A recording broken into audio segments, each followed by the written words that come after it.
من الشیطان الرجیم بسم اللہ الرحمن الرحیم المال والبنون زینۃ الحیاۃ الدنیا والباقیات الصالحات خیر عند ربک ثوابا وخیر عملا صدق اللہ العظیم۔ اللہ رب العزت نے رسول اکرم صلی اللہ علیہ وسلم کی زندگی کو ہمارے لیے بہترین نمونہ قرار دیا سورہ احزاب کی اس آیت میں کہ لقد کان لکم فی رسول اللہ اسوۃ حسنہ، کہ بے شک تمہارے لیے اللہ کے رسول صلی اللہ علیہ وسلم میں بہترین نمونہ زندگی موجود ہے۔ چنانچہ انسان زندگی کے ہر لمحے کے بارے میں رسول اللہ صلی اللہ علیہ وسلم کی حیات طیبہ میں سے نمونہ زندگی معلوم کر سکتا ہے۔ آج کی نشست میں زندگی کا جب آغاز ہوتا ہے، جب یہ انسان دنیا میں آتا ہے، اس وقت سے ہی نبی صلی اللہ علیہ وسلم نے نمونہ زندگی عطا فرمایا۔ ممکن ہے کہ بعض حضرات کے ذہن میں یہ بات آئے کہ جی نبوت تو ملی 40 سال کی عمر میں، تو نبی صلی اللہ علیہ وسلم کا جو بچپن تھا کیا وہ ہمارے لیے اسی طرح وہ حکم رکھتا ہے جیسے کہ 40 سالہ نبوت کے 40 سال عمر ہو گئی، نبوت ملی تو نبوت کے بعد ایک نبی کی حیثیت سے ہمارے سامنے باتیں رکھیں؟ کیا نبی صلی اللہ علیہ وسلم کی جو بچپن کی باتیں ہیں کیا وہ بھی ہمارے لیے اتنی ہی فرض واجب، کیا وہ اتنی ہی ضروری؟ کیونکہ یہ ایک ایسا سوال ہے کہ جس پر آج کے اس نشست کے میں جتنی باتیں ہوں گی ان سب کی بنیاد یہی ہے کہ بہت سے حضرات معاشرے میں آپ کو ایسے ملیں گے جو کہتے ہیں بس جی نبوت تو ملی تھی 40 سال کی عمر میں، آپ بچپن کی باتیں کہاں سے سنت ثابت کرتے ہیں، بچپن کو کیسے سنت کہہ سکتے ہیں؟ تو اس کا جواب بہت واضح الفاظ میں کہ جی ہاں، نبوت 40 سال کی عمر میں ملی، بات بالکل درست، لیکن نبی صلی اللہ علیہ وسلم نے نبوت ملنے کے بعد پھر جو احکامات بچوں کے لیے عطا فرمائے، بچوں کے لیے وہ احکامات آج دین اسلام کا وہ حصہ ہیں، جز ہیں۔ ہاں ان میں حیثیت مختلف ہوگی، کچھ جائز ہیں، کچھ ناجائز ہیں، کچھ جائز کام ہیں جن کا کرنے کا حکم دیا، کچھ باتوں سے روکا۔ بچوں کے بارے میں، دودھ پیتے بچوں کے بارے میں بھی، نوزائیدہ بچوں کے بارے میں بھی نبی صلی اللہ علیہ وسلم نے نبوت ملنے کے بعد احکامات دیے، لہٰذا نبوت ملنے کے بعد جو بچوں کے بارے میں احکامات ہیں وہ شریعت کا حصہ ہیں۔ یہ اس لیے غلط فہمی دور کر دی کہ بعض حضرات کے ذہن میں یہ پھر بار بار عرض کروں گا کہ یہ ذہن میں ہوتا ہے کہ جی نبوت تو 40 سال کی عمر میں ملی، کیا نبوت سے پہلے کی زندگی بھی شرعی احکام پر مشتمل تھی؟ تو اس کا جواب ہے کہ اس کا آپ نے غور کرنا ہوگا کہ نبوت ملنے کے بعد 40 سال کی انسان کی جو زندگی ہوتی ہے کیا اس کے بارے میں احکامات نبی بننے کے بعد نبی صلی اللہ علیہ وسلم نے دیے ہیں؟ اگر دیے ہیں تو ایسی صورت میں پھر بچوں کے لیے بھی احکامات موجود ہیں۔ چنانچہ آج اللہ کرے کہ معاشرے کے اندر ایسے انسان وجود میں آ جائیں، اور الحمدللہ ہیں، سارے انسان اس قطار میں آ جائیں کہ اپنی اولاد کے بارے میں یہ جملہ کہہ سکیں جب اولاد جوان ہو کہ بیٹا میں نے آپ کی پرورش کی ہے 100% اللہ اور اس کے رسول صلی اللہ علیہ وسلم کے احکام کے مطابق۔ ایک یہ کہ باپ کہتا ہے میں نے اپنی زندگی گزاری ہے اللہ اور اس کے رسول صلی اللہ علیہ وسلم کے حکم کے مطابق۔ ایک یہ ہے کہ اولاد جوان ہوتی ہے، ہوش سنبھالتی ہے، تو یہ باپ اپنی اولاد کو کہتا ہے، ہاں یہ تو کہتا ہے باپ آج بیٹا میں نے ساری زندگی، دیکھو بوڑھا ہو گیا ہوں، ساری زندگی گزار دی آپ کے لیے کمانے پہ، کون سی نعمتیں میں نے آپ کو نہیں دی. منہ سے جو کچھ نکلتا رہا بیٹا پورا کرتا رہا. اتنے اچھے اداروں میں نے پڑھایا, اتنا اچھا لباس دیا, گاڑی دی, گھر بنوا کے دیا. بیٹا تمہارے لیے اتنا کچھ میں نے کیا, تم نے مجھے کیا دیا. لیکن آپ نے غور کرنا ہوگا کہ اس جوان بچے کے سامنے آج جو بوڑھا باپ جب اسٹیٹمنٹ دے رہا ہوتا ہے, ایک بیان دے رہا ہوتا ہے, تو اس بیان میں یہ الفاظ نہیں ہوتے کہ بیٹا میں نے تمہاری پرورش اللہ اور اس کے رسول صلی اللہ علیہ وسلم کے حکم کے مطابق کی تھی. یہ وہ نہیں کہہ پا رہا. مستثنیات موجود, استثناء معاشرے میں موجود. کاش کہ ایک باپ اپنے بچے کو یہ کہہ سکے. لہذا نبی صلی اللہ علیہ وسلم نے اس نوزائیدہ بچے کے بارے میں بھی احکامات دیے کہ جب بچہ پیدا ہو تو اس کے دائیں کان میں اذان کہیں, بائیں کان میں اقامت کہیں. بچے کے دائیں کان میں. عام طور پر ہوتا ہے کہ بچوں کے کان میں اذان دے رہے ہوتے تو اپنے حساب سے دایاں اور بایاں سمجھ رہے ہوتے. جی نہیں, اپنے حساب سے نہیں. بچے کے دائیں کان میں اذان کہہ دیجئے اور بائیں کان میں اقامت کہہ دیجئے. لیکن اس کے لیے بھی تلاش کیا جاتا ہے, کوئی بزرگ مل جائے تو اس سے, کوئی عالم مل جائے اس سے اذان دلوا دے, اقامت کہہ دیں. بہت اچھی بات ہے, بہت اچھی بات ہے. کسی بزرگ سے, کسی حافظ صاحب سے, کسی قاری صاحب سے, اپنے دادا سے, نانا سے, کوئی بزرگ مل جائے اس سے, بہت اچھی بات ہے, برکت ہے. بہت دفعہ ہسپتالوں میں جانا ہوتا ہے لیکن لوگ شکل دیکھ کر کہہ دیتے ہیں مولانا ذرا بیٹی ہوئی ہے, بیٹا ہوا, اذان دے دے. تو دیکھ لیتا ہوں کہ اگر تو کوئی جان پہچان والے ہیں تو ٹھیک, ان سے بات کر لیتا ہوں, ورنہ پھر یہی ہے کہ جی ٹھیک ہے میں دیتا ہوں اذان. لیکن ذرا کوئی جان پہچان والے ہو تو ان سے گزارش کرتا ہوں کہ میں گود میں لے کر بچے کو کھڑا ہوتا ہوں, آپ بحیثیت باپ کے اذان دیجیے. آج تک کوئی ایسا باپ نہیں ملا کہ جس نے گود میں بچہ پکڑا ہوا ہو میں نے اور ان سے گزارش کی ہو کہ آپ اذان دیں, اور اس باپ نے اذان دی ہو اور وہ رویا نہ ہو, اذان دیتے ہوئے رویا نہ ہو.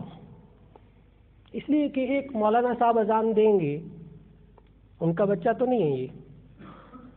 ایک باپ اذان دے گا اپنے بیٹے کے کان میں, اپنی بیٹی کے کان میں, یہ بڑا ہوگا, میرا سہارا بنے گا, یہ اللہ نے اتنی نعمت دی ہے. آدھی اذان نہیں ہوتی, روتا ہے باپ, روتا ہے, اذان دیتے ہوئے روتا ہے. وہ جو دل سے نکلے ہوئے اللہ کا نام, اللہ کے نبی کا نام, اذان کے مقدس کلمات جو اس روتے ہوئے باپ کے منہ سے نکل کر اس بچے کے کان میں جا رہے ہوں گے, اللہ اثر دکھائے گا. فرق میں بتا رہا ہوں کہ ایک عام مولانا صاحب سے دلوا لے اور ایک باپ دلوا لے. میں نے پہلے عرض کر دیا ٹھیک ہے ایک بزرگ سے دلوائیں, برکت ہے بہت, لیکن میں جو بات عرض کر رہا ہوں اس پر توجہ دیجیے. ایک باپ اذان دے رہا ہو تو کیا کیفیات ہوں گی.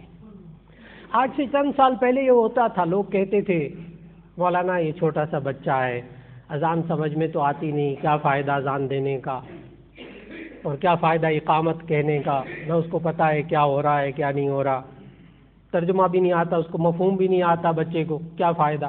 آج سے چند سال پہلے, 15-20 سال پہلے تو یہ جملے سننے کو ملتے تھے, اب سننے کو نہیں ملتے. آج کل پڑھے لکھے حضرات سے یہ جملے سننے کو اب نہیں ملتے, اس لیے کہ یہ تو اب دنیا میں آ چکا ہے, تو اس کے کان میں اذان اور اقامت کہی جا رہی ہے. اب تو سائنس یہ باتیں کرنے لگ گئی ہے کہ جناب اس دنیا میں آنے سے پہلے ماں باپ کو چاہیے کہ اپنے موڈ کو خوشگوار رکھیں, اس کا اثر بچے پر پڑے گا, اور فلاں دوائی نہ کھائیں اس کا اثر بچے پر پڑے گا, فلاں کام نہ کریں اس کا بچے پر اثر پڑے گا. اب تو سائنس اتنی ترقی کر گئی کہ سائنس کہتی ہے کہ اس کے دنیا میں آنے سے پہلے ماں باپ کی حرکتوں کا اثر اس پر پڑے گا. اذان تو پھر اس کے دنیا میں آنے کے بعد دی جاتی ہے.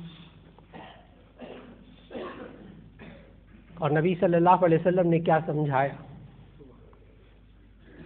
بچہ روتا ہے دنیا میں آنے کے بعد تو سائنس یہ کہتی ہے کہ یہ زندہ ہے, یہ رونا بہت ضروری ہے اس بچے کا. اور اگر بچہ نہ روئے پیدائش کے بعد تو ڈاکٹر حضرات جو تشریف فرما ہے بہت بڑے بڑے ماشاءاللہ یہاں, وہ تصدیق کریں گے اس بات کی کہ فوراً پھر اس بچے کو اگر نہ روئے تو ڈاکٹر ایک خاص طریقے سے اس دنیا میں آنے والے بچے کو ٹانگوں سے پکڑ کر ایک خاص طریقے سے الٹا کرتے ہیں اور اس کے 1-2 تھپڑ بھی لگاتے ہیں بچے کے، تاکہ وہ روئے اور چلائے، تاکہ اس کے پھیپھڑے کھلے اور اس طرح اس کی زندگی ثابت ہو سکے۔ یہ ڈاکٹر رلاتے ہیں اس کو باقاعدہ۔ اور نبی صلی اللہ علیہ وسلم فرما رہے ہیں کہ بچہ اس لیے روتا ہے کہ جب یہ دنیا میں آتا ہے تو شیطان، حدیث کا ترجمہ عرض کر رہا ہوں، جب یہ دنیا میں آتا ہے تو شیطان اس کے کچوکے لگاتا ہے اور بتاتا ہے کہ دیکھ اب دنیا میں آیا ہے، میں تیرے سامنے ہوں، تیرا مقابلہ کروں گا، اس لیے روتا ہے۔ اور جب اس لیے روتا ہے کہ اب شیطان نے اس کو احساس دلایا ہے دنیا میں آنے کا، تو اللہ کے رسول صلی اللہ علیہ وسلم نے سکھایا کہ اب اس کے دائیں کان میں اذان کہہ دو، بائیں کان میں اقامت کہہ دو، اللہ کا نام ڈال دو، اب شیطان اس پر اثر نہیں کرے گا۔ اذان کیوں دی جاتی ہے، اقامت کیوں دی جاتی ہے؟ کہ آپ نے اس کے لاشعور کے اندر اللہ کا نام پہنچا دیا دنیا میں آتے ساتھ۔ پھر جب وہ دنیا میں آیا تو نبی صلی اللہ علیہ وسلم نے اس کے آداب سکھائے۔ بعض حضرات پوچھتے ہیں کہ یہ جناب یہ جب اذان دیتے ہیں اس میں حسنہ کو دیکھیے گا کہ نبی صلی اللہ علیہ وسلم نے ہمیں کیا کیا طریقے بتائے۔ بعض حضرات کہتے ہیں کہ جناب یہ گھٹی دینا کیا یہ بھی سنت سے ثابت ہے؟ تو اس کا جواب ہے کہ جی ہاں، اس کے لیے حدیث میں لفظ آتا ہے تحنیک، نون یا کاف، تحنیک، کہ نبی صلی اللہ علیہ وسلم بچے کو گھٹی دیتے تھے اور اس کا طریقہ بھی مکمل حدیث میں موجود ہے۔ آج کل ڈاکٹر حضرات احتیاط کرنے کو کہتے ہیں، نبی صلی اللہ علیہ وسلم نے طریقہ یہ بتایا تھا گھٹی دینے کا، خود کرتے تھے نبی صلی اللہ علیہ وسلم کہ کھجور کا تھوڑا سا حصہ منہ میں لیتے تھے اور اس کو خوب اچھی طرح پیس لیتے تھے اور گھول لیتے تھے اور پھر اس کے بعد تھوڑا سا ہلکا سا اس کو چٹا دیتے تھے۔ بس یہ تحنیک کا عمل تھا۔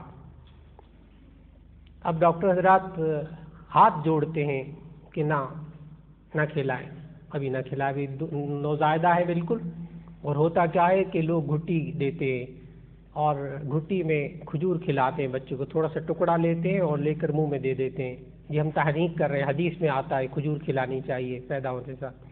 اب اس بیچارے کا جو سانس کی اور کھانے کی نالی ہوتی ہے، ڈاکٹر حضرات اتنے بڑے بڑے تشریف فرمائے سب جانتے ہیں کہ اس بچے کی جو نالی ہوتی ہے کھانے کی اور سانس کی، وہ ایک دھاگے کے برابر ہوتی ہے، بالکل باریک دھاگے کے برابر ہوتی ہے۔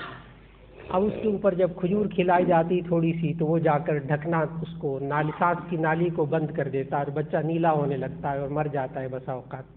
یہ گھٹی کھلا رہے ہیں جی۔ ڈاکٹر حضرات اب ہاتھ جوڑتے ہیں کہ نہ کریں، اس لیے کہ اب لوگ بے احتیاطی کرتے ہیں، لوگ وہ کھجور کے ٹکڑے کھلاتے ہیں۔ جی نہیں، بچہ اس قابل نہیں ہوتا، بیچارے کی کھانے کی نالی بھی اتنی نہیں ہے، اس کی سانس کی نالی بھی اتنی نہیں ہے، بڑی احتیاط کی ضرورت۔ نبی صلی اللہ علیہ وسلم گھٹی دیتے تھے، آپ بھی اس انداز سے گھٹی دیجئے کہ اس کو تکلیف نہ ہو، ڈاکٹر سے پوچھ لیجئے کہ کیسے دینی ہے، پھر اس کے مطابق کیجئے۔ گھٹی دینا بھی سنت، لیکن سنت غیر مؤکدہ، دے لیں تو ثواب، نہ دیں تو کوئی گناہ نہیں۔ ساتھ ساتھ میں عرض کرتا چلوں گا کیا بات کرنی بہت ضروری ہے، کیا بات ضروری نہیں ہے۔ پھر جب وہ بچہ 7 دن کا ہو جائے تو نبی صلی اللہ علیہ وسلم نے چند احکامات دیے کہ جب بچہ 7 دن کا ہو جائے تو 7ویں دن اس کے سر کے بال منڈوائیے۔ ایک سر کے بال منڈانا جسے ہم معاشرے میں کہتے ہیں جھنڈ اتارنا۔ دوسرا یہ کہ اس دن اس کا اچھا سا نام رکھیں۔ تیسرا یہ ہے کہ اس دن عقیقہ کریں۔ اب یہ 3 پوائنٹ ہیں الگ الگ، اس لیے الگ الگ اس پر انشاءاللہ بات ہو سکے گی۔ سب سے پہلی بنیادی بات تو یہ ہے کہ جب وہ 7 دن کا ہو جائے تو ایسی صورت میں اس کے سر کے بال منڈوائے جائیں۔ اس کے سر کے بالوں کو منڈوانا، اس کے لیے بھی بہت اچھے طریقے سے اس کے سر کے بال منڈوائے جائیں۔ اور نبی صلی اللہ علیہ وسلم نے حضرت فاطمہ رضی اللہ تعالیٰ عنہ اپنی بیٹی کو حکم دیا، یہ حدیث موجود مشکات شریف میں، کہ حضرت فاطمہ رضی اللہ تعالیٰ عنہ کو حکم دیا جب حضرت حسین رضی اللہ تعالیٰ عنہ پیدا ہوئے اور جب حضرت حسن رضی اللہ تعالیٰ عنہ پیدا ہوئے، دونوں کی مرتبہ حکم دیا کہ ان بالوں کو کٹواؤ، منڈواؤ، اور منڈوانے کے بعد ان کے بالوں کے وزن کے برابر چاندی خیرات کرو۔ چنانچہ دونوں مرتبہ حضرت فاطمہ رضی اللہ تعالیٰ عنہ نے ایسا کیا۔ یہ اس لیے عرض کر رہا ہوں، کیا نبی صلی اللہ علیہ وسلم کے ساتھ بچپن میں ایسا ہوا؟ میں اس کو ذکر نہیں کر رہا، یہ سیرت کی کتابوں میں موجود کہ اس وقت بھی ایسا ہوتا تھا، لیکن میں جو بات عرض کر رہا ہوں کہ نبی صلی اللہ علیہ وسلم نے نبوت ملنے کے بعد یہ سکھایا، اس لیے اب سنت کہ سر کے بال مونڈے جائیں 7ویں دن۔ آج کل بالفرض کبھی کبھی ایسا ہوتا ہے کہ بچے کی طبیعت ٹھیک نہیں ہوتی، اس کو نرسری میں رکھنا پڑتا ہے، مشینوں میں رکھنا پڑتا ہے، کچھ دن اوپر ہو جاتے ہیں، کوئی حرج کی بات نہیں۔ نبی صلی اللہ علیہ وسلم نے یہ حکم دیا ہے کہ 7ویں دن بالوں کو منڈوایا جائے، تو بالفرض اگر وہ نرسری میں ہے، ابھی بچے کو ڈاکٹر نے نہیں دیا آپ کے ہاتھ میں، 1 ہفتہ گزر گیا، 10 دن گزر گئے، کوئی حرج کی بات نہیں۔ حدیث میں 7واں دن ہے، تو آپ 7ویں دن یعنی 14 دن بعد اس کے سر کے بال منڈوا لیں، سنت ادا ہو جائے گی۔ آپ 14 دن بعد منڈوا لیں، اس لیے کہ حدیث میں 7 دن کا لفظ نہیں ہے، 7واں دن ہے۔ یہی بات عقیقے کے بارے میں بھی ہے کہ اگر عقیقہ نہیں کر سکے کسی وجہ سے، 7ویں دن نہیں کر سکے، 14ویں دن کر لیجئے، مہینے بعد کر لیجئے، 2 مہینے بعد کر لیجئے، چند مہینوں کے بعد کر لیجئے عقیقہ، کوئی حرج کی بات نہیں۔ اور اس کے لیے آسان ترین طریقہ کہ جس دن بچہ پیدا ہوا ہے اس سے 1 دن پہلے عقیقہ کر لیجئے، چاہے مہینے بعد کریں، چاہے 2 مہینے بعد، چاہے 3 مہینے بعد کریں، تو وہ 7واں دن ہی ہوگا۔ پھر میں ان الفاظ کو عرض کر دوں، یہ بہت سہولت کی بات ہے کہ 7ویں دن عقیقہ کرنا ہے، اس لیے اگر چند ہفتوں کے بعد، مہینوں کے بعد آپ کرنا چاہیں تو بہت آسان سی بات، جس دن بچہ پیدا ہوا ہے، مثال کے طور پر آج جمعہ ہے، جمعے کے دن بچہ پیدا ہوا ہے، آپ چند مہینوں کے بعد عقیقہ کرنا چاہتے ہیں، آپ جمعرات، کسی بھی جمعرات کو عقیقہ کر لیں، وہ 7واں دن ہوگا۔ اور پھر نبی صلی اللہ علیہ وسلم نے سمجھایا کہ بالوں کو منڈوانے کے بعد ان بالوں کے وزن کے برابر چاندی خیرات کی جائے۔ یہ ایسا کیا حضرت فاطمہ رضی اللہ تعالیٰ عنہ نے حضرت حسن، حضرت حسین رضی اللہ تعالیٰ عنہما کے ساتھ۔ اب جب یہ کہتے ہیں کہ جناب چاندی خیرات کی جائے تو فوراً ذہن پر بوجھ ہو جاتا ہے کہ جی اتنے سارے آگے خرچے، اب غریب آدمی کیا کرے، چاندی خیرات کرے بالوں کے وزن کے برابر۔ لیکن جب حقیقت عرض کروں گا تو ایک بہت عجیب بات سامنے آئے گی، اس لیے کہ نوزائیدہ بچے کے جو بال ہوتے ہیں، اگر زیادہ سے زیادہ گھنے بال بھی ہوں تب بھی یہ زیادہ سے زیادہ 5-6 گرام وزن ہوتا ہے، 5-6 گرام وزن ہوتا ہے زیادہ سے زیادہ۔ نوزائیدہ بچے کے بالوں کو لیجئے، جو جھنڈ اترے اس کو ایک ٹیشو پیپر میں رکھ لیں کسی سنار سے، کیونکہ عام باقی لوگوں کے پاس تو ایسے ترازو نہیں ہوتے ہلکے، کسی سنار سے ٹیشو پیپر سمیت بالوں کا وزن کروا لیجئے، تو آپ حیران ہوں گے کہ اب آج کل 10 گرام چاندی کا وزن جو ہے وہ 640 روپے ہے، آج کل 640 روپے 10 گرام چاندی کے، تو اس کا مطلب یہ ہوا کہ وہ 400-450 روپے بنیں گے۔ اب میں عملی زندگی عرض کر رہا ہوں کہ نوزائیدہ بچوں کے بالوں کے وزن کے برابر آج بھی اگر چاندی خیرات کرنا چاہیں تو وہ 400-500 روپے بنیں گے۔ تو اتنے کی تو مٹھائی ویسے ایک ڈبہ تقسیم کرتے ہیں اور پتہ نہیں کیا کچھ کرتے ہیں، بچوں کا ایک سوٹ بھی پتہ نہیں اس سے کئی گنا زیادہ مہنگا آتا ہے، لیکن وہ صرف ایک سنت پر عمل کرنا کہ نبی صلی اللہ علیہ وسلم نے اپنے نواسوں کے ساتھ کیا کیا۔ میں نے عرض کیا کاش ایسا وقت آئے کہ جب بچہ جوان ہو تو اس کے سامنے باپ یہ کہہ سکے کہ میں نے تمہاری بچپن سے لے کر آج تک تربیت اسوہ حسنہ کے مطابق کی ہے۔ یہ موضوع چل رہا ہے کہ آہستہ آہستہ کہ کس طرح بچوں کی تربیت کس طرح کی جائے۔ نام کس طرح رکھا جائے، عقیقہ کیسے کیا جائے، آئندہ ملاقات میں عرض کر سکوں گا انشاءاللہ۔ ابھی فی الحال اتنا کہ آج کی نشست میں معلوم ہوا کہ نوزائیدہ بچے کے ساتھ سب سے پہلے تو یہ کہ اس کے دائیں کان میں اذان دی جائے، بائیں کان میں اقامت کہی جائے، اور اگر بالفرض بچہ نرسری میں ہو، ڈاکٹر اس کے پاس نہ جانے دے رہے ہوں، ٹھیک ہے، آپ چند دن بعد بھی اذان دے سکتے ہیں، کوئی حرج کی بات نہیں۔ جب آپ کے پاس آئے بچہ اس وقت اذان دے لیجئے، اس وقت اقامت کہہ لیجئے۔ نرسری میں جا کر کیسا کر سکتے ہیں تو کر لیجئے۔ پھر اس کے بعد جب 7 دن کا ہو جائے تو اس کے سر کے بال منڈوائے جائیں، اور سر کے بال منڈوانے کے بعد اس کے بالوں کے وزن کے برابر چاندی خیرات کر دی جائے، کسی غریب کو پیسے دے دیے جائیں۔ تو یہ ایک عمل ہے جو نبی صلی اللہ علیہ وسلم نے بتایا، یہ سنت غیر مؤکدہ، ایسا کر لیا جائے تو ثواب، نہ کیا جائے تو گناہ نہیں۔ پھر اس کے بعد نام رکھنے کے بارے میں معاملات اور عقیقے کے بارے میں انشاءاللہ آئندہ ملاقات میں اس پر بات ہو سکے گی۔ اللہ رب العزت ہمیں اپنی نئی نسل کو اسوہ حسنہ کے مطابق پرورش پالنے کی توفیق عطا فرما دے۔ وآخر دعوانا